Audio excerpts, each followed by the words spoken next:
കോഴിക്കോട് കുറ്റ്യാടി ഉത്തര മലബാറിലെ ആദ്യകാല ഇസ്ലാമിയ കലാലയങ്ങളിൽ ഒന്നായ കുറ്റ്യാടി ഇസ്ലാമിയ കോളേജിന്റെയും അനുബന്ധ സ്ഥാപനങ്ങളുടെയും സമ്പൂർണ്ണ പൂർവ്വ വിദ്യാർത്ഥി സമ്മേളനം ഗൃഹാതുരത്വത്തിന്റെ ഓർമ്മകളാൽ അവിസ്മരണീയമായി. കല്ലിയത്തുൽ ഖുർആൻ, ഇബ്ദു ഖൽദുൻ ഇൻസ്റ്റിറ്റ്യൂട്ട്, വനിതാ കോളേജ്, ബോർഡിംഗ് മദ്രസ എന്നിവയുടെയും സമ്പൂർണ്ണ പൂർവ്വ വിദ്യാർത്ഥി സമ്മേളനമായ തലമുറകളുടെ സംഗമം അക്ഷരാർത്ഥത്തിൽ ശ്രദ്ധ നേടിയത് കുറ്റ്യാടി കല്ലിയത്തുൽ ഖുർആൻ ക്യാമ്പസിൽ ജമാഅത്തെ ഇസ്ലാമി കേരള അസിസ്റ്റന്റ് ആമിർ MK മുഹമ്മദ് അലി ഉദ്ഘാടനം ചെയ്തു. കേരളത്തിലെ ദീനി വിദ്യാഭ്യാസ മേഖലകളിൽ വളരെ വലിയ മാറ്റങ്ങളാണ് സൃഷ്ടിച്ചതെന്ന് അദ്ദേഹം അഭിപ്രായപ്പെട്ടു.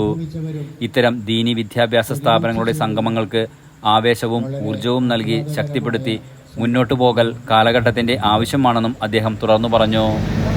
നമ്മളെല്ലാവരും മനസ്സിലാക്കുന്നത് പോലെ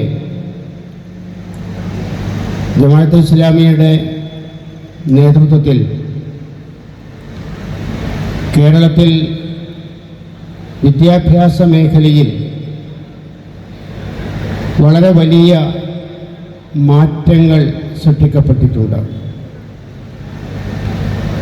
പ്രത്യേകിച്ച് ദീനീ വിദ്യാഭ്യാസ മേഖല വളരെ പരമ്പരാഗതമായ സ്വഭാവത്തിൽ മുമ്പോട്ട് പോയിരുന്ന ഒരു കാലത്ത്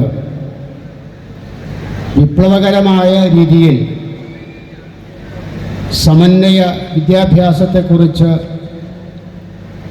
ആലോചിക്കുകയും സംസാരിക്കുകയും അത്തരത്തിലുള്ള സ്ഥാപനങ്ങൾക്ക് പ്രായോഗികമായ രൂപം നൽകുകയും ചെയ്തുകൊണ്ടായിരുന്നു ആ മാറ്റങ്ങൾ ഉണ്ടായത്. അൽജാമിയ ശാന്തപുരം ഇസ്ലാമിക് സർവകലാശാല റക്ടർ ഡോക്ടർ അബ്ദുൽ സലാം വാണിയമ്പലം മുഖ്യപ്രഭാഷണം നടത്തി. ട്രസ്റ്റ് ചെയർമാൻ T മുഹമ്മദ് വേളം അധ്യക്ഷത വഹിച്ചു. പ്രശസ്ത ഗായകൻ നവാസ് പാലേരിയുടെ പാട്ടും പറച്ചിലും പരിപാടി അരങ്ങേറി. ഉദ്ഘാടന സമ്മേളനം, ബാച്ചുകളുടെ സംഗമം, ഓപ്പൺ ഫോറം, അലൂമിനി ഭാരവാഹി തെരഞ്ഞെടുപ്പ്, കലാപരിപാടികൾ തുടങ്ങിയ വിവിധ സെഷനുകൾ നടന്നു.